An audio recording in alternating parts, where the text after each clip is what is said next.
Cool.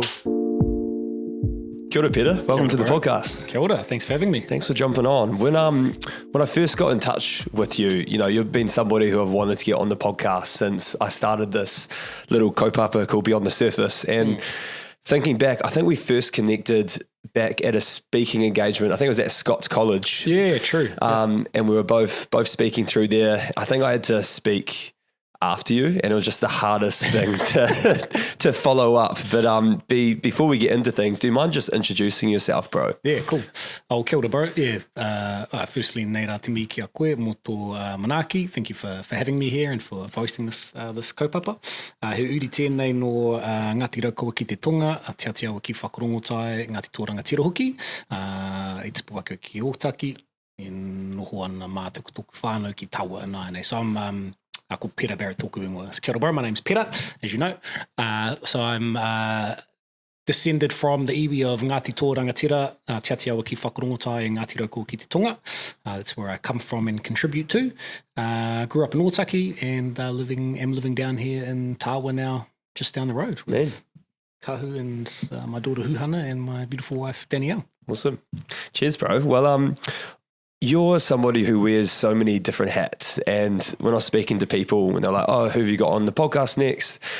I found it really hard to sum you up within just like a title. You might say someone's a public speaker, or they're an author, or they're a musician, but you wear so many different hats and titles. So do you mind just speaking into how you got into finding your why and your purpose to drive all of the good shit that you do? Yeah, cool. Kia ora, bro. Thank you. I mean, I and that's a question that I find hard to answer myself. What do you do? And so I kind of started thinking a little bit differently and started thinking about, regardless of what I do, like, what am I being? What am I trying to be? And so I now I try and answer that where I can without sounding ridiculous with the answer of, I'm an ancestor. I'm a tūpuna, sorry. I'm a descendant. And I'm a tūpuna, so I'm a descendant from those iwi that I mentioned, and I'm a future tūpuna or future ancestor to them. And so what that means is that what I'm trying to be is somebody who is who is doing justice to what has come before me, and who and where I've got whatever usefulness I have from, right? Because that's come from them. And then I'm thinking about how I can be a good tūpuna or good ancestor. How do I use those to make things better for those after me and those here now, right? And then I have another thing about, like, I'm also just trying to love my life and trying to be happy. And so the magic of that happens when I can go, the stuff that I'm doing achieves those two things of being a good descendant and being a good future ancestor, and I love doing what I'm doing. And so those things that I do, how I go about doing that are almost irrelevant as long as I'm achieving those things. And I heard from Te Puoho Kātene was talking somewhere and said you write your strategies, you write your values in pen and your strategies in pencil. And so that's kind of how I go about my life, I guess. Those are the things I want to be, the values that I hold and what I want to achieve. How I go about doing that is through whatever, through whatever I enjoy the most, I guess, is probably the key. Yeah. If we can rewind back to, that's a big let's say, if we can rewind back to, like, let's say a 16-year-old Pera and your sort of adolescence and your journey growing up, what were some of the key pivotal milestones or situations in your life which has made you be the man that you are today? I think when and I know, like, we've talked before and we'll talk later on today as well, I guess, about role modeling stuff, right? And so I think about when I grew up, so I grew up in Ōtaki and lived there until I came down to Wellies for uni. But the beautiful thing about Ōtaki is that it is still a collective, right? So it's the iwi who are from there are still there. They still have we still have some of our land. We still have our marae there. And so we have this collective community, which then means that as a 16-year-old Pera, my role models and the people who I saw around me were the components of that community, right? So all of the, like I had hundreds of role models because and if we think about role models are only useful if you can actually perceive yourself being them, right? Yep. Like, there's the, if you see it, you can be it. If you can't see it, you can't be it, all that kōrero, which is true, but only true if there's proximity there and you can imagine yourself actually doing what that person that you're seeing is doing. And so you need to be, we don't need to be, but they're more effective if they are similar to you, right? That's so true. in Otaki, I had role models from all over, all literally gangsters and drug dealers to police people, police officers, business people, entrepreneurs, farmers, fisher people, so the beautiful thing about growing up in Otaki was I had all of these role models. I had all of these things that I thought I could be if I wanted to. That in itself was pretty pivotal. I think there are too many instances of those people doing things that have had an impact on my life to even think of one in particular, right? But probably the most pivotal thing that they all did was actually bring me along with them on the things they were doing, whether it was going up into the bush hunting, whether it was, Dad taking me to the, some of these community kaupapa that he was working on, or to the marae, or Mum taking me up to the, out with her to cut flax, all those things, that then meant I felt like they were things I could do, So I'm trying to do bone carving at the moment. I say I'm trying to do because I'm not don't get confused and think I'm a carver. I just enjoy carving and I'm making things from bone. But no doubt part of the reason I'm doing that is because Mum took me out with her to cut flax while she was going about her. So she's a weaver and she was doing weaving. And so I thought, well, I could make something with my hands because Mum's doing it, subconsciously, obviously. But that to me is the most pivotal thing about my childhood, growing up around all of those role models. And the fact that some of them were, doing things that weren't good as well. Because that then makes me know that the possibilities are endless, but you are shaped by what you see. Like if I had only seen one kind of role model growing up, it's pretty likely that I would have wound up somewhere similar to them. If I'd only seen Mum weaving and that was all I grew up around, I'd probably be doing that. If I'd only seen, someone selling drugs, I probably would have ended up doing that. That's a really good point. Do you think that's a small town thing? With Otaki being small? Part of the fact that it's small probably makes it easier. I mean, they talk about, like we have our iwi structures and then we have hapu, our sub-tribes, and that's, that was the ideal working size of a community, right? And then other cultures talk about, 200 people being the right kind of grouping size of that's an operational unit where you as a leader can care for them, you as a community can work together. So no doubt it's got some, I mean, obviously there's more than 200 people in Otaki, but, it's got something to do with the size, but I think also just something to do with the retaining of that iwitanga and that working as a group, working as an iwi, living as an iwi. And, by that I really just mean the marae being there, the iwi still being there. I'd say it's partly to do with that and partly to do with the size. And that's probably another thing that, because that's just luck on my part, right? Growing up there. And so if I think about why I am where I am now, which is someone who is doing the things that he loves for the reasons that I believe in, I've been able to align my mahi to my values and enjoy my mahi, which is pretty massive, right? That's a pretty fortunate position to be in. And the only reason that is true for me is because I was lucky enough to grow up in Otaki with the parents that I had and the aunties and uncles that I have. That's pure luck. That's not me being amazing. It's not even mum and dad being amazing. It's the luck that they had to be raised by their parents, and there's heaps of research about that stuff, right? About how for business, and obviously people study it more when you're looking at business people and successful entrepreneurs and that kind of thing, that so much of that is due to luck. Like I was reading the study where they compared communities and they looked at some where these were actually created communities and they'd created these events of fortune, so like these kind of serendipitous connections between people and things like that, and the success of those individuals in there was huge compared to ones where they had either no positive fortune. So, and these are things like in the real world, your dad knowing somebody who works at a place who's got a job going, Yes. that's how I got my first job. Yeah, all that stuff, the lucky stuff, your dad knowing somebody or your mum knowing somebody who works somewhere whose friend mentioned that you were looking for a job and goes, oh, I've got a job going here, as opposed to not having that fortune, that positive luck. The success, and I'm doing the inverted commas things, we're on camera, that's right.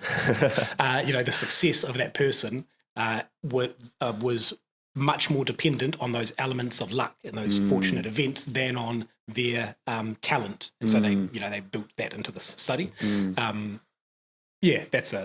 So ultimately my most pivotal moment when I was 16 was being lucky. Being lucky to be where you were situated in the world. Yep. And it makes me think so much. My mum, for a long time, she did a lot of sort of respite care, looking after kids in Oranga Tamariki. And, these are children just like, your child, your children, my daughter. But the fact is I've just been dealt a really shit pair of hands at life. The deck of hands that I've been given has been full of like the worst cards you can possibly imagine. Yet another kid, and you'll probably see this a lot with your mahi, like kids are all the same. They all want the same thing. They all want to be loved. They all want connections to other people. But the reality of it is that there's so much luck involved to where you grow up and the circumstances surrounding you. And even 2, 3, 4 bad decisions can turn you on a pathway that is just you're up shit's creek pretty much. Do you see that now a lot with some of your mahi, including Shoebox Christmas, with kids who aren't fortunate enough to have a Christmas at all? Yeah, I mean, I guess in that mahi in particular, I don't work with those children outside of that time of Christmas, right? I mean, we'll spend time at the schools and hang out with them, but like you say, at a school, everyone is just, all kids are kids, right? So I mean, what I actually think more about is, and I'll come back to the shoebox stuff, but just carrying on that kōrero for a second before I forget it. So like, what's really important to me as a parent now is trying to create that luck for our kids, and and that's part of the reasoning that sits behind Shoebox Christmas as well, which I'll talk about in a second. But like, for me as a dad to think, how do I make my kids as resilient as possible? How do I help our kids as a community be as resilient as possible? Knowing that like your resilience is actually about how you engage with, how you interact with your ecosystem and your environment, right? Like, people talk about resilience as a individual trait or a thing that a person has. Actually, it's about how your environment responds to you and how you respond to your environment, really. So, if you have so if you think about it, a tree in the forest, right? You have a big, strong tree sitting there, and you might go, oh, that tree is massively resilient. Like, actually, it's getting smashed by these winds, but it's only still standing because its roots are deep enough in the ground, which is firm enough, which has enough water to make those roots carry on growing. It's probably got some other sort of shrubs around the edges, which are which are buffeting those winds to go up, targeting that wind to go up a bit and hit the top instead of the trunk all the time. Like, all of that stuff is actually why that tree is resilient. And the same is true for a person, right? So for those, if we think about the tamariki who receive koha through Shoebox Christmas, or gifts through Shoebox Christmas, that act of giving those children a gift is actually about letting them know that you're part of this ecosystem, you're part of this community, right? You are one of those trees, and the people out here are the soil, and actually they care. All these people care. And one of the trickier things, just to get detailed about Shoebox at the moment, one of the tricky things with that kaupapa is making sure that it's not a thing for poor kids, right? Like the gifting of these presents is about, a lot of the schools do all of the kids at the school. And I've had to weigh up in my mind, like, is that the right thing for people gifting to do? Like, do they want to give a gift to everybody at that school? And so I try to be as transparent about that as I can. But the reality is, like, without doing that, you have to target these kids and make them feel like they're different more than they already feel, right? Because what those kids actually want to know, and this is, we have this kōrero with schools, is that they are just as deserving as everybody else in their school and in their community, and the minute you go, well, here's the present only for you, it's a special one, it's a shoebox Christmas present, you're saying, well, okay, you're different to these other kids in the school, right? In the community. You're not a part of that environment, you're different, you're treated. Exactly, yeah. And, and this, I try to think as long-term about this stuff as I can. Like for that day and for that week, they might just feel the love and the aroha at being given this thing from their community. But what does that mean in 6 months' time or in 5 years' time when they're like, oh, I was one of the kids who got the shoebox. All I got was the shoebox present, Whereas if in 5 years' time what they're thinking is, oh, our community cares about us kids, all of us. And I was one of those kids, all of us in the community. That's a different whakaaro, a different pattern of thinking that they'll have in 5 years' time. So that's a really good point. If we just circle back to starting up Shoebox Christmas, how did that initiative come about? Can you talk through the sort of thought process and the situations leading up to actually, hey, I've got this really cool idea and I'm going to make it happen? Yeah. So it's nothing as grand as it might sound like at the start. So really, a friend of mine, because Shoebox Christmas is an idea that happens all around the world, right? Like people send gifts off to other countries and to other places from here as well. But a friend was doing something similar with someone in Auckland, and she was like, "Oh, you should try and do something. You should try and do this down here." And I was like, "Yeah, that sounds like a cool idea." I was already working with this school, Glenview Primary out in Porirua, and so I just said, "Hey, if I could do it, do you reckon it would be worth trying to get Christmas presents for all the kids here?" And the school was like, "Yeah, for sure." Like I knew them, they knew me, and so that first year I kind of hit up a bunch of friends, and this was back when what wasn't here. Instagram wasn't here. A bunch of things weren't here. But Instagram didn't exist at some stage? Right, yeah. I don't think it existed. It may have, but I didn't use it. Yeah. But 2014 anyway. So started working with this one school and had Facebook Messenger and a Google spreadsheet. Yeah. Went and tried to find enough friends to get koha for these 80 kids at Glenview Primary. Is that what was identified as kids who go without, experiencing any sort of presence, or? No, just all the kids at Glenview. All the kids. Yeah. And I mean, and at that time when I was still kind of figuring out how I might make this useful, my reasoning was really that like all of the kids here, and my thinking is different on it now, all of the kids here could do with some extra love, whether it's because things are really hard at home. And for some of those kids, absolutely it is, like, I think they're decile 1A maybe. Well, they were. I actually haven't. Well, deciles don't even exist anymore. But at the time they were the low end of the decile ranking. They had a lot of challenges at their school, but they also had like a whole lot of love, right? Like the teachers there are incredible. The whānau events when everybody comes along are incredible. I mean, what it was like. It's a beautiful community, right? So my thinking at the time was everybody here would benefit from getting some extra love at Christmas time from their community. Nice. And it was simple concept. Pretty simple. And so then at the end of that year, there were more people who signed up than there were kids at the school. Wow. And so I was like, oh, okay, cool. Like, yeah, this definitely works. People do want to do it. And even just the kōrero that started happening from that first year, with people kind of reaching out to me going like, wait, are there kids who actually don't get Christmas presents? And I'll be like, yeah, absolutely. I mean, there's kids who have a way worse time of it than just not getting Christmas presents, like just that gap of understanding was actually an eye-opener for me. I was like, I hadn't actually considered that people might not realize that this is, that reality is very different for different people. I mean, that is a concept, shouldn't be surprising. That's how people are, especially once we get out of that collectiveness, right? Totally. And even sitting here filming this podcast in Parramatta in Porirua, we can travel, 15 minutes to East Porirua and it can be a total different environment than what we're sitting in right now. Yeah. And I've always sort of grown up around here, and I've got, family in Cannons Creek, and sometimes in winter where I'm cold, trying to save power, rugged up, in like 5 different blankets. I'm like, shit, there's so many families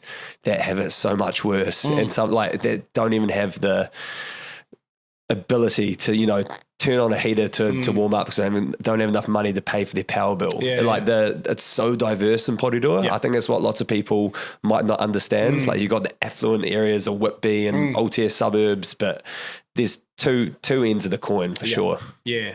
And so each year that same thing happened. So, there were more people who wanted to take part. So each year I'd add on a few more schools. I'd go, oh, cool, I reckon we could, help out with another 3 schools. There's enough people who have signed up last year.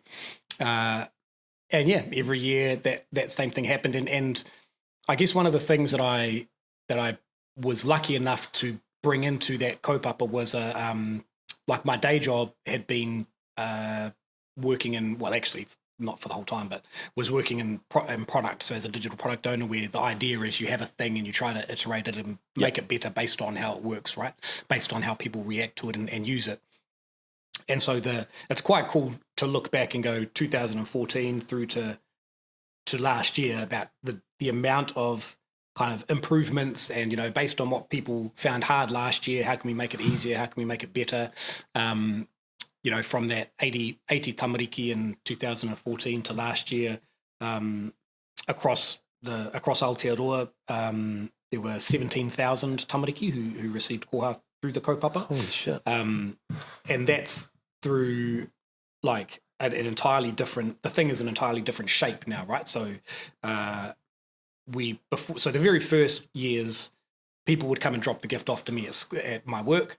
And then, at Christmas time, I'd drive them out to the schools, once there were a few schools in there, then a couple of mates would help me drive them out. Then about kind of halfway through between the start and where we are now, I was like, there's too many of these gifts and it's taking up too much space at work. So reached out to DHL, and DHL said, yeah, cool, we're happy to help out. And so we ended up taking over like a third of their warehouse space out of the warehouse out by the airport. Like, at that point, there were probably about 4,000-ish gifts for Wellington. And so that's a whole like wall of a warehouse, right? And then we'd have to go and sort them, figure out which schools they were going to, drive them out to all the schools. And DHL would help with that, and a bunch of mates would too. But once it got really big, that became, every single weekend from sort of September to December was in there sorting these presents. Wow. And it was like, I can't keep doing that. And I've probably about that time, our 8-year-old was probably being, getting to the point where I can't spend that much time away from home. So then we changed the process to a gifter now takes it directly out to the place, to the office of the school or to the office of the community service or whatever.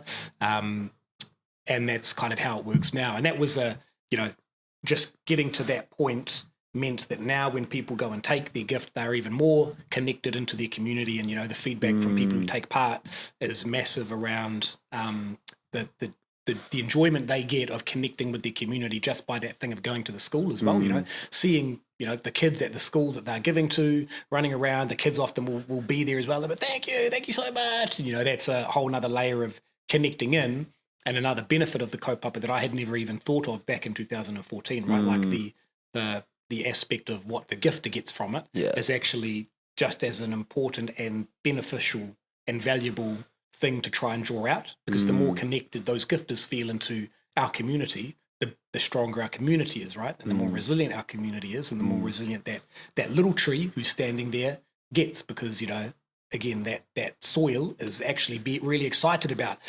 being firm and helping the roots grow of that tree.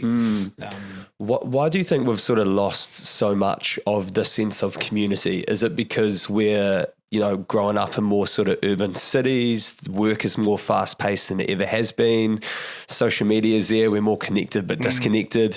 What is it which is putting people away from feeling like they are a part of this sort of ecosystem which you've been describing? Like if you go to Instagram and look up, and I don't even know how you do this, I don't use Instagram very often, I post and I don't do much else. If you look up success quotes or motivational quotes, pretty much all of the stuff you'll see is how you be successful as an individual, right? Like what is that's right, yeah, how to get to great, how to getting from good to great, or, all those hustle, exactly, hustle billionaires, all that stuff is about how you be successful as an individual, right? But like back to that kōrero before about 200 people being the right kind of size of a grouping, apparently. Indigenous cultures especially like still have retained that grouping of this is us as a collective, right? And your success as an individual only matters if it's success for us as a collective. But I think because of things like, capitalism plays a massive part, right? Where success is actually how much money you make. So if you're you are a toy company and you make, $50 million through making toys, and you're the owner of that, you're the CEO, and so you're a multi-millionaire.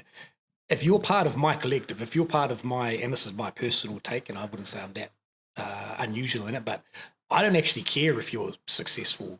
I don't care if you've got $50 million or you've got $50,000. I care if you don't have enough money to thrive for you to succeed as an individual, as in live. But if you're not contributing back into the collective, then who cares if you've made $50 million? Like there's and again, I think this is a Te Puho Kātene kōrero, who's a dude from Ngāti Toa. And he talks about, well, it might not be, sorry if it's not yours, bro, but I've heard you talk about it, but kumara economics, where they talk about like, a kumara is only useful for feeding people, right? Like that's its purpose. And money is the same, right? Money is useful for feeding people. That's what it's there for. So if you make $50 million and it costs you $100,000 to live and to feed your whānau and your family, like what is the other 49,990 or whatever quick maths dollars? Yeah. What is that other 49 odd million dollars for? And if you're not going, and if you're making that $49 million and you're just redistributing that wealth to the people around you and to the collective, then awesome. That's joy. But you have to do that intentionally because, we know that like trickle down economics does not work, right? No. It's not a thing, or we wouldn't be in the situation we're in.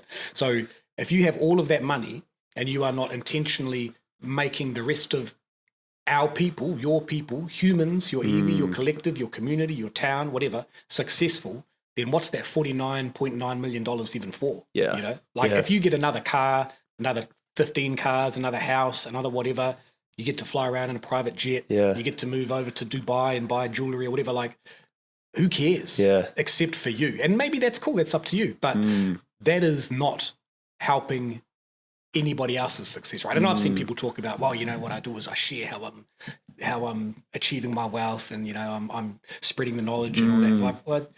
But if that was all it took, there's a lot of books out there about succeeding. There's a lot of YouTube channels about succeeding. Like that's not what it takes. What it takes is us actually thinking as a collective. And if you are not intentionally redistributing that wealth, thinking about how you can actually use that money to, build your business in a way that actually helps other people properly, not helps other people get rich, because that's not, we already know that doesn't work. That's literally destroying the planet. Yeah. I'm going to get back to some of those points in a second. Just totally agree with everything that you're saying. I'm just thinking of some like classic examples of people which I may or may not follow on, social media, and their whole stick is just like flaunting their flamboyant lifestyle. And you see so many quotes. I think Steve Jobs, I wish I could remember it, but he had a really good quote, I think like on his deathbed, talking about all the hours that he's put in. Obviously he's built this insanely successful, innovative company which has changed the world, but he was pretty much saying all of this time that you're putting into it for the monetary gain is not, that all doesn't matter at the end of the day. When you're on your deathbed, like, are you really going to be bothered that you worked a 60-hour week or chose to work over being with your family? It's the relationships and the memories which really matter most. I did want to ask you, Pera, when starting up Shoebox Christmas, and if we're thinking about saying this to somebody who's listening to this podcast right now who might have an idea but don't know how to get started, what are, let's say, 2 or 3 hot tips that you can give them? Bro, like definitely. So think about, and I'll answer that by referencing this example, and then I'll come back and make it more more specific, I guess. But so Shoebox Christmas was, 80 kids at Glenview Primary getting a Christmas gift in 2014. In this year, it's, last year it was 17,000 kids across Aotearoa.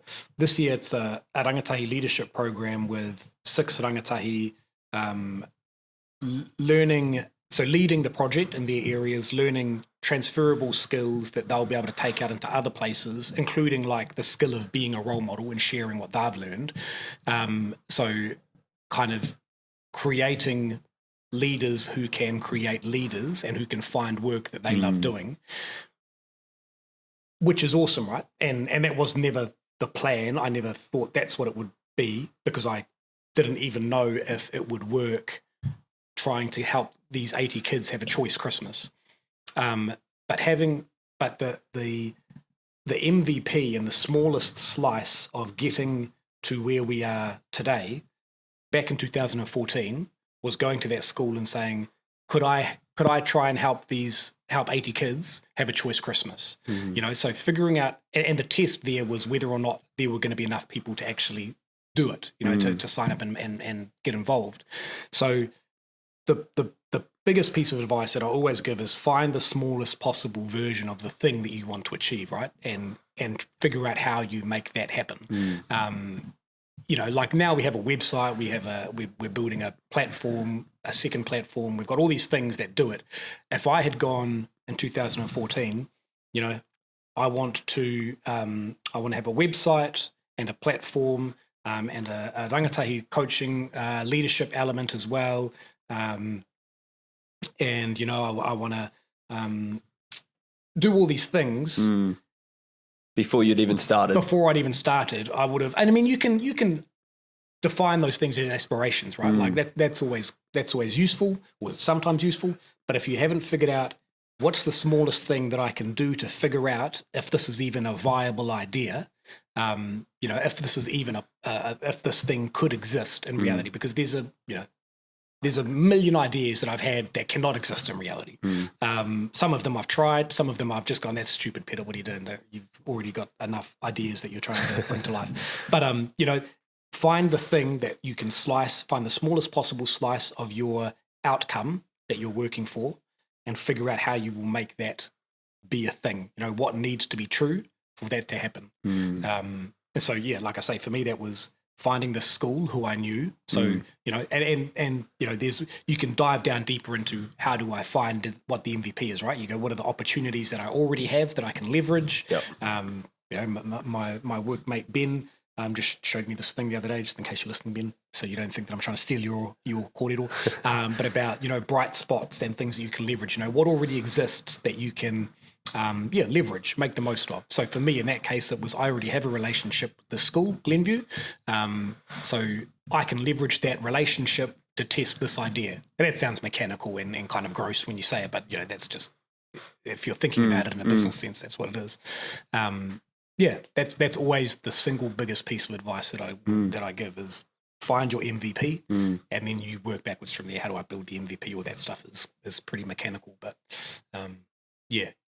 and part of that includes knowing who you're doing the MVP for. So figuring out who your user is, right? Who your customer is, or whatever. And so then you can start diving into how might I test this? If the user. So in that case, that Glenview school was basically the recipient and the user of that MVP.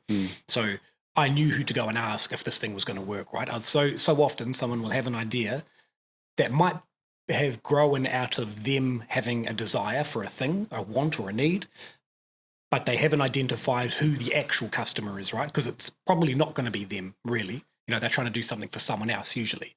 And if they can't ask them and test their idea with them, that specific person, then they're not getting a true gauge on if it's useful. There's no point in me going to Kahu, my little 4-year-old behind us, and saying, Kahu, do you reckon you would enjoy a story about, I'll go the story that I'm editing at the moment, where, colonization was a thing that happened to us as New Zealanders in 50 years' time, but I framed it up as if it was back in the day. Would that be interesting to you?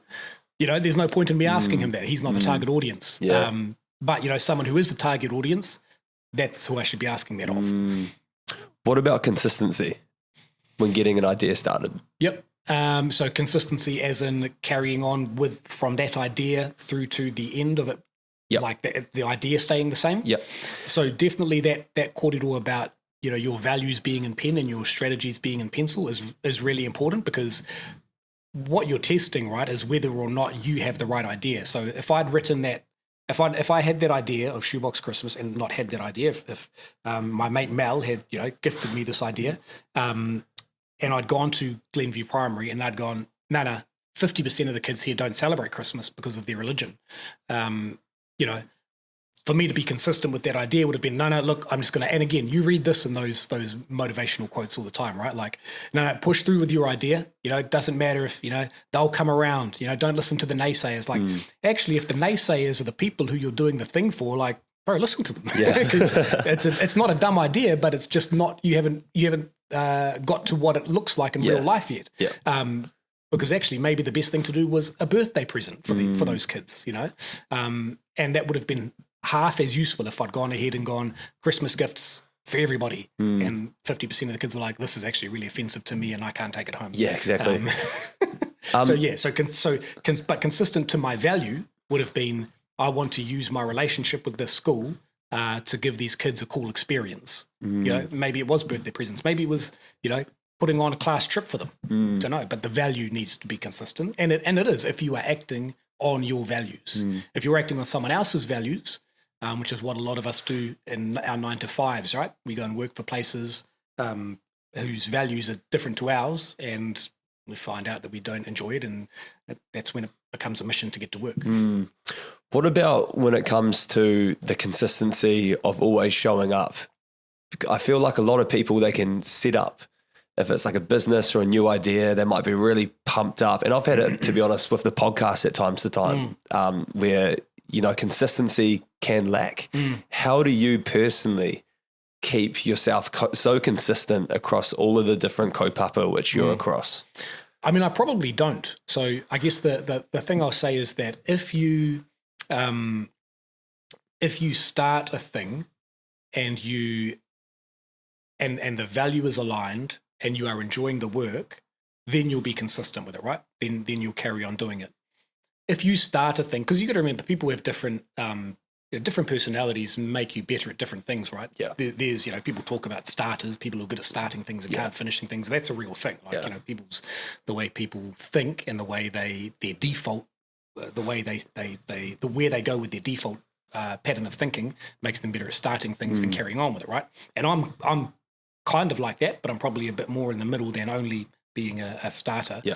But I find the things that I stick at, because the things I stick at are the things that where the value is aligned with what I care about, and the mahi is mahi that I enjoy. Obviously, there's still the being able to prioritize the time, the actual the physical ability to do that, right? We only have 24 hours, and I have about 17 awake hours. So, there's still always going to be stuff that you can't prioritize. Yeah. And during different times of your life, when you have a whānau or a kid, makes you have an entirely different calendar than someone who doesn't. But so what I have found is that if I think that a thing is a good idea and I think I'm enjoying the work and I don't continue with it after a while, that's actually been a test and a learning, right? Maybe I didn't enjoy that work as much as I thought I did. And that's cool. If that work is not something that I love doing enough to prioritize the time to do, then, well, I don't love that work enough to prioritize the time to do it. Yeah, time to shift and do something different. Yeah, exactly. And again, if my values are the same, so I'm pretty useless with my podcast. But let's give it a plug. What's it called? paperbackgorillas.co.nz. But the values that drive me to do it are my knowing that role models are really, really important, especially for Māori. And so I do focus on Māori role models. I know that those are important, and I know that and believe that I have some leverage there that I can use to bring that to life.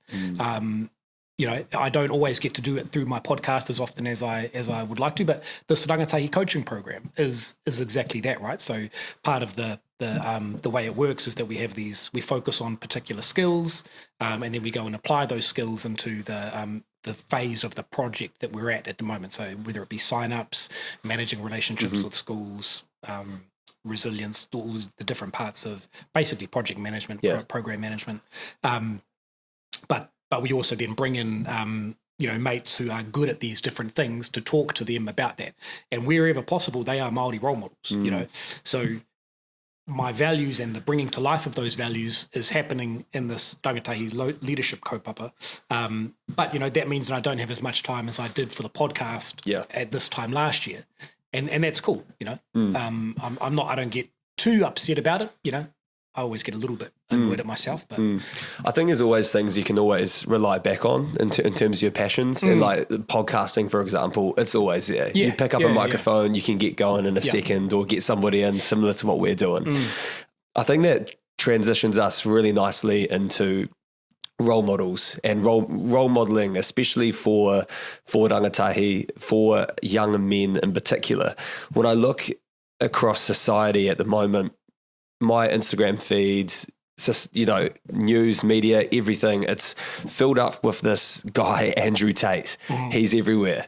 And there's obviously a part of society which isn't reaching these young boys, which people like Andrew Tate, they're looking up to him, who's a misogynist. Everything he stands for is just probably against everything which we do. What do you think is sort of missing at the moment? What are the gaps which need filling in our rangatahi, which they're not currently getting?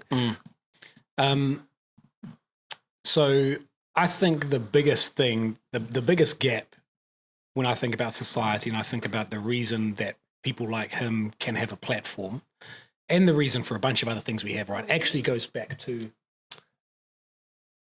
You're good. Sorry, right. No worries. If you're listening in audio, my little boy just came up and needed his Netflix show reset. Multitasking. Yeah.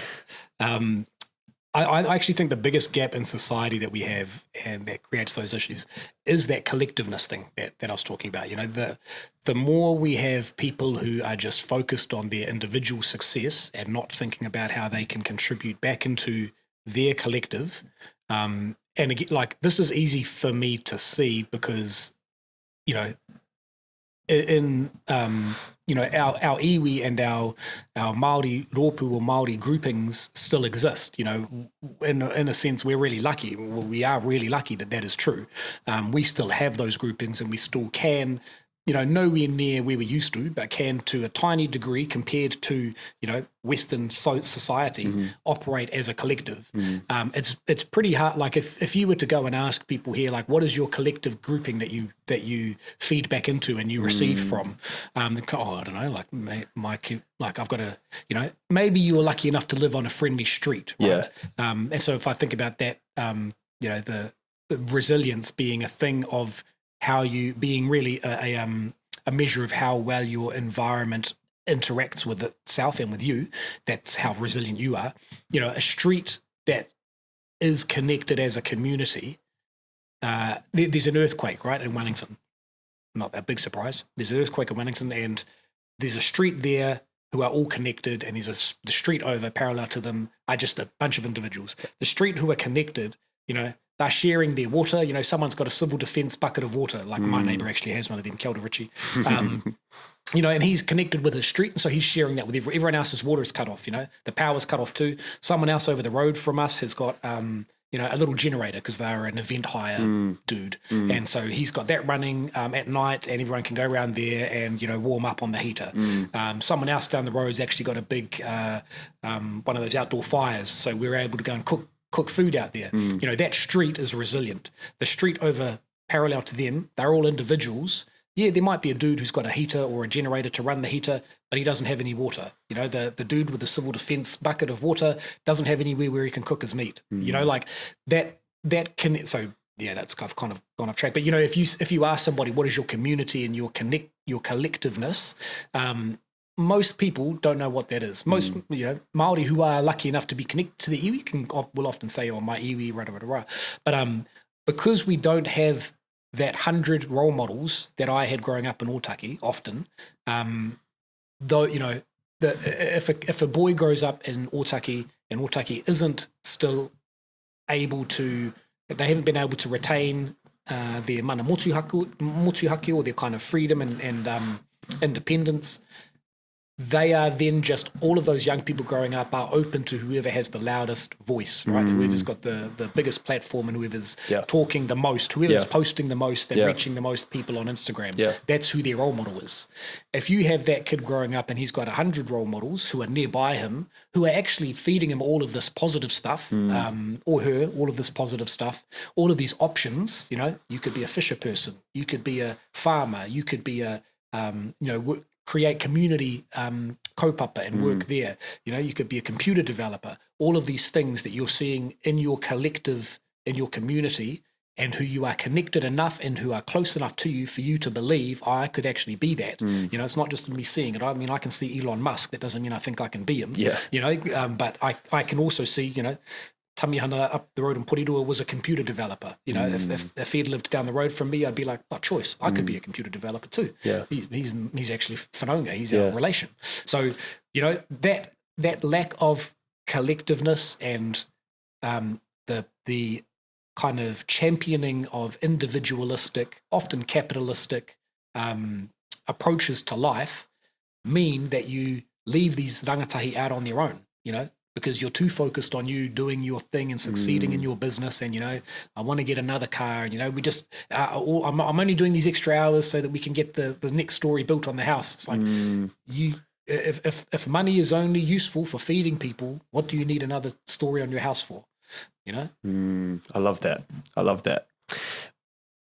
And I think that is so tied into probably some of the feelings that we have growing up in New Zealand around, you know, imposter syndrome as well, or tall poppy syndrome, where you shoot down other people who are achieving. And that's something which I've had a conversation on with pretty much the majority of the guests on the podcast. And I remember when I had Jahan Casanata come on, who's, you know, a brilliant journalist, presenter, won Journalist of the Year, and he's literally sat here and, you know, interviewed the Prime Minister. And I was like, holy crap, how the hell am I going to like interview the interview master? And someone like him who's so comfortable, from what it seems, in his own shoes, asking him, has he experienced imposter syndrome or tall poppy syndrome, all of these things? He's like, yep, all the time.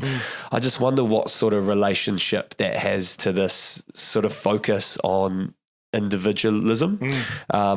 Have you suffered anything around imposter syndrome or experienced tall poppy syndrome? Yeah, for sure. Probably not.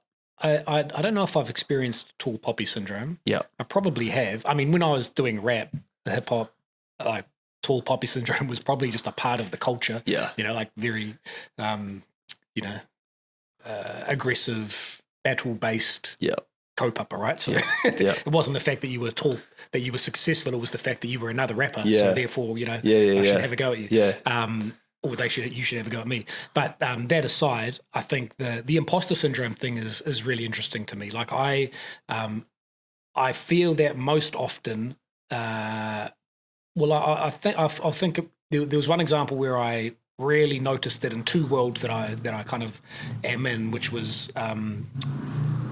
Learning my reo Māori, so relearning the language of my nana, or you know, of my people, but it got cut out of our whakapapa and our family tree at my nana's generation because she was, you know, not allowed to speak it and so therefore didn't teach it to my dad. But I was at a Māori writers festival, so I try to write stories and I enjoy writing stories, and again it lines up with my values and I enjoy it, so it's something that I try and do.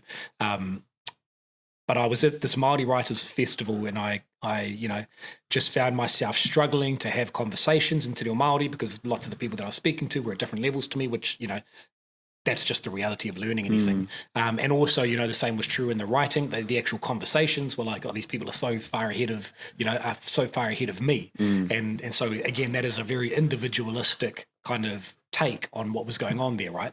But what I kind of think now about imposter syndrome is that it is really just me knowing that I'm not yet where I want to be, right? So it's me knowing that I'm in the gap between where I started and where I want to be. I wouldn't be there if I hadn't started, right? Like the way to avoid imposter syndrome is just never putting yourself in a room where you have where you're uncomfortable, or never putting yourself in a situation where you're stretching yourself. Where just staying comfortable. That's the only way to avoid imposter syndrome, I think.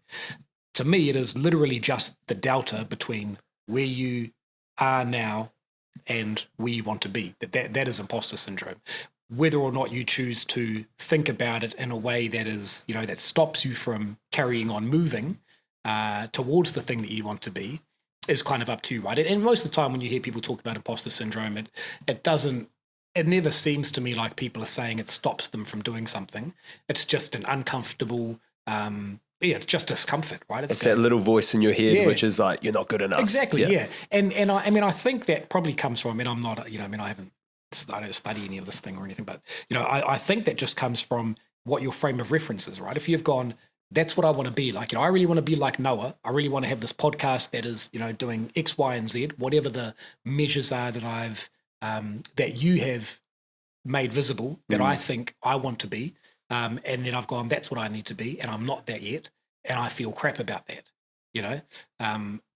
that to me is what imposter syndrome is, which is just you learning or you growing and knowing and being aware of your growth. But instead of labeling it as, I'm not yet where I want to be, or I'm not growing, I haven't yet grown to where I want to grow to.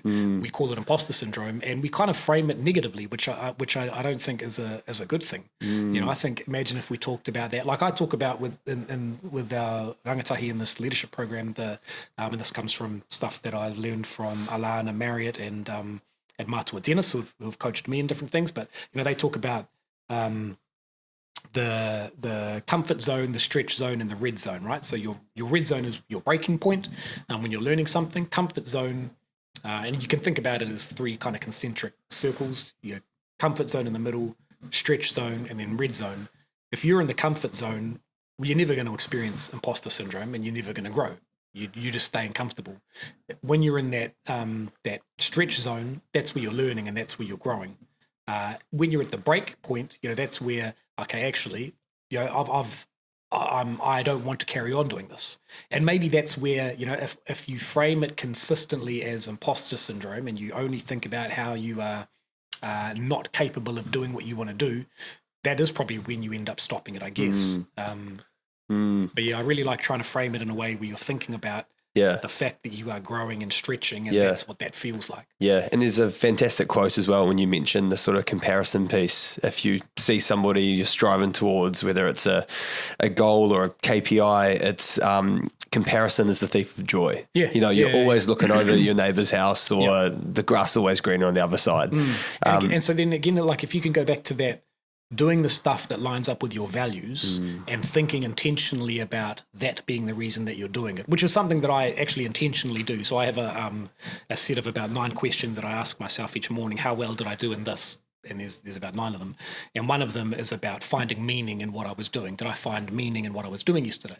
And if my meaning is being the same as Noah, well, I mean, no offense to you, bro, but that's a pretty stink meaning. What do you mean? I really need to go back and rethink, like, why am I doing that? If I'm doing that just to achieve the same, to be able to successfully compare myself to Noah, well, I'm going to rob myself of my joy, no doubt, because I'm not Noah. If I am comparing myself to my ability to be a good descendant of my people, the people who, literally gave their life for me to be here and, gave up their, had to let go of their language in order to keep living. And I'm trying to be a good ancestor to, my grandchildren and their grandchildren and my son, Kahu, and my daughter, Huhana. If that's what I'm trying to compare myself to, I'm not going to feel imposter syndrome, because I know that that's just stuff that I have to keep doing. There's no measure of that.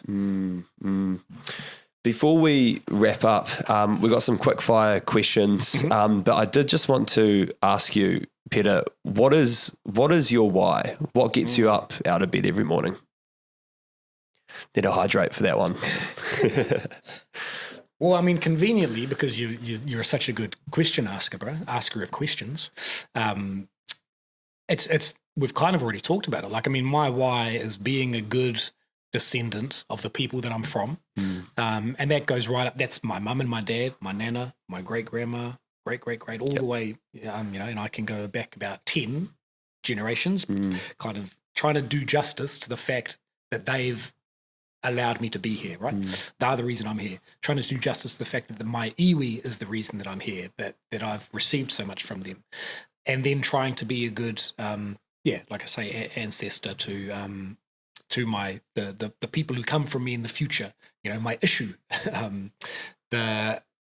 and do work that I love doing, and I am really intentional about that. So, I literally have 3 jobs at the moment, because those are things that I know will achieve those things, those aspirations and those values, and I enjoy doing them. And so that's what I should spend my time doing. It does, that makes it hard to always to find enough time for whānau is probably the part of that I struggle with the most. Even though I measure myself on that as well, and but I and I'm just going off topic now just because I'm thinking about it. Hopefully. No, it's a big question. I think you answered it really nicely around your why. Yeah, that was good. Where can people keep in touch with you and your mahi, bro? So if you go to, depends what you want to keep in touch with me about, I guess. Like my Instagram, I think, is @Pera Barrett. I could probably check. I know Kahu's got my phone. @Pera Barrett on Instagram. PeraBarrett.com is where I publish like writings and random whakaaro and ponderings. If you want to check out the Shoebox Instagram, that's Shoebox Christmas _kōrero. Just a sneaky heads up, kōrero is the platform that Shoebox will sit upon later on in life. Just kind of preempting that with the gram. If you need to email, if you want to email me and ask anything, then pera.barrett@gmail.com. It's funny working with rangatahi, and then it's like, don't worry about email. Yeah, Facebook. no, it's I'll just Instagram. message you on Instagram. Yeah. It's like a DM, which is actually annoying because Instagram is not set up as a messaging platform. Nah. Rangatahi ma. But anyway, probably those places are the best. Awesome. Yep. Cool. And we'll fire some links into the description of this episode, whether you're watching it on Spotify or YouTube or wherever the hell you're watching it or listening. Okay, moving to some quick fire questions and we'll end on a quick quote. Pera, what is the meaning of life?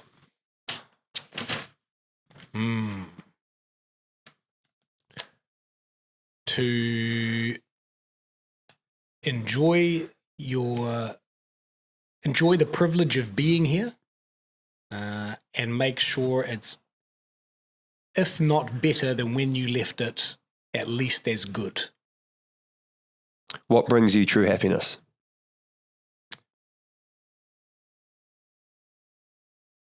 Finding ways to make my ancestors proud and make my descendants proud, and by spending time that I love spending. And that's a big, vague attempt at sounding philosophical. But really that just means what I was saying before. Being a good ancestor, being a good descendant, doing the things that I love doing.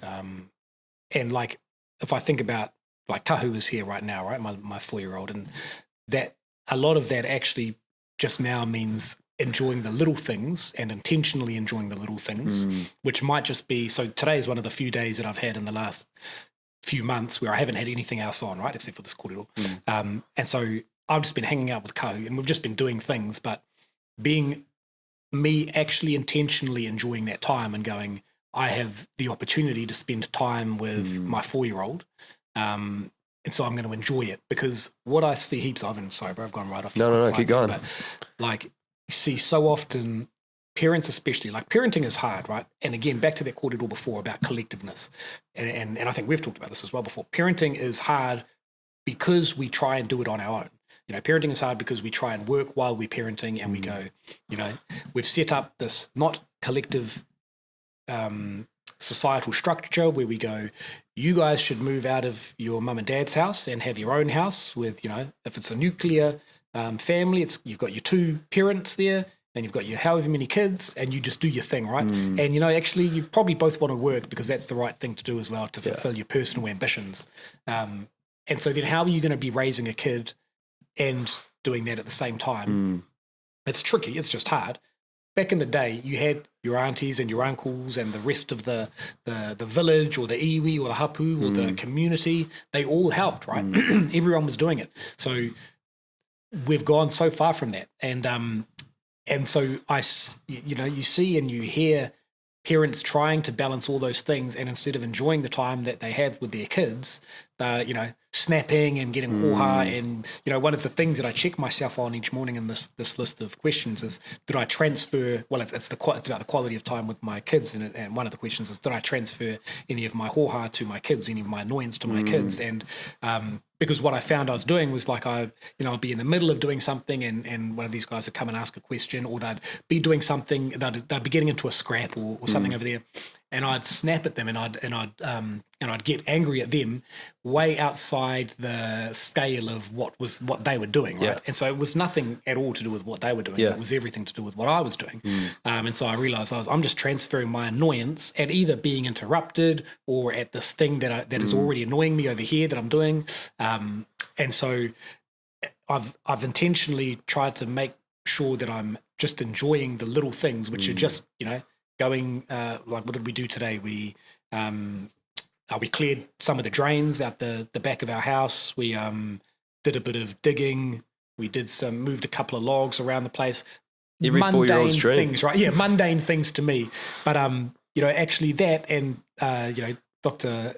Hinemua Alda said this in our podcast, paperbackgorillas.com, said that parent. The important thing about parenting, that she was saying, like, there's no such thing as quality time with your kids. Like there's not no such thing, but it's not the quality time that's important. It's actually the quantity of time and the meat and potatoes, she called it, of parenting, just being there and spending time with your kids and making that stuff good and enjoyable, right? And so when we were doing that stuff, I was, I'm 100% focused on just enjoying that with him. I'm not, which is actually hard for me because pretty much every minute of the day I'm trying to solve something in my head. Yep. I've got some problem or something that I'm trying to figure out what to do with or how to attack or how to approach.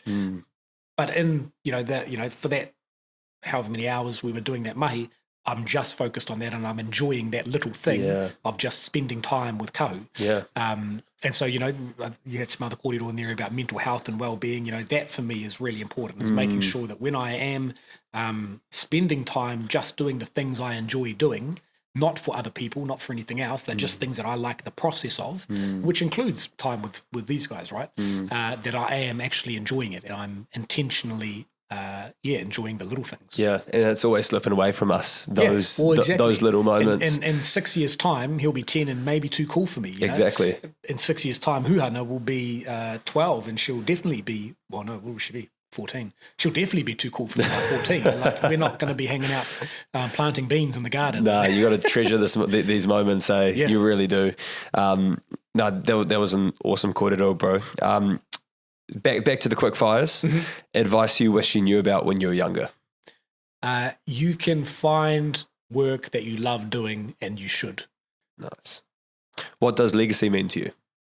That's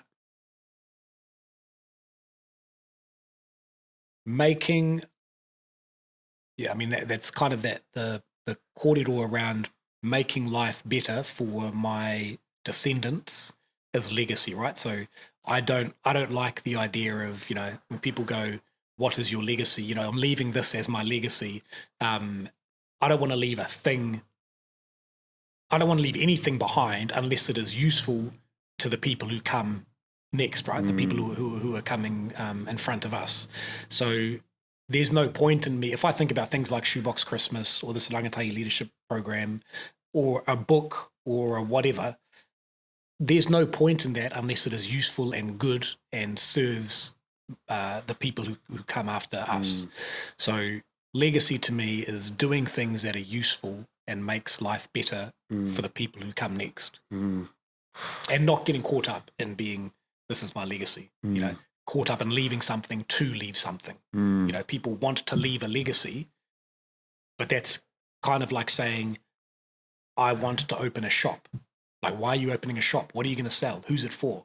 You know, what are you doing? You don't just make a shop for the purpose of building a building. Yeah. You know, unless you're a builder. Yeah. And what you're leaving is, here's how you build a building. You know, like an empty shop that you've left because you wanted to leave a legacy serves nobody. If you leave a shop and it's full of food and kai that other people can eat in the future, awesome. That's a legacy worth leaving. But don't leave a legacy just to leave a legacy. Make sure you know what you're leaving behind. It's intentional. I like that. If you could change one thing in New Zealand, what would this be?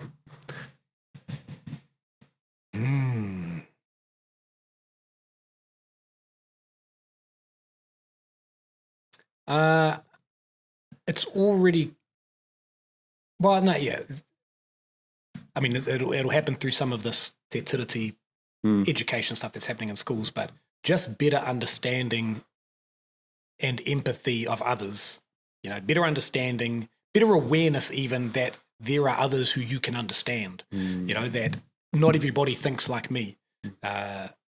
Because for such a young country, we've obviously got a real short memory in being aware of the fact that we have different people who need different things, and not everybody wants it to be the way I want it to be.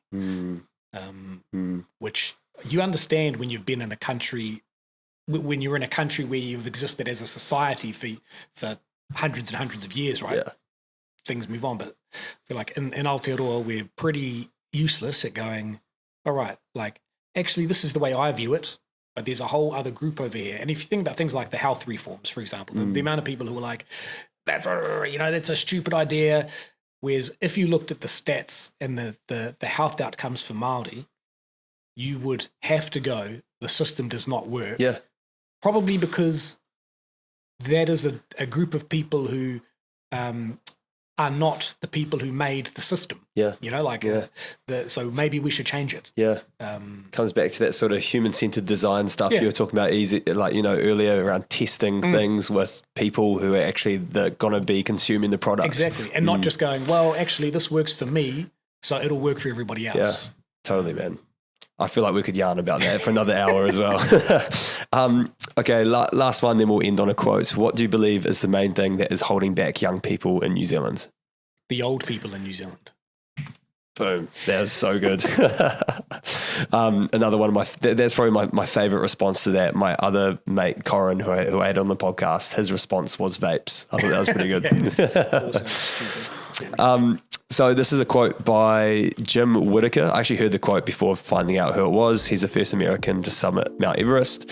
It's really short and sweet, but I really like it. If you're not living on the edge, you're taking up too much space. Peace. Thanks, Pera.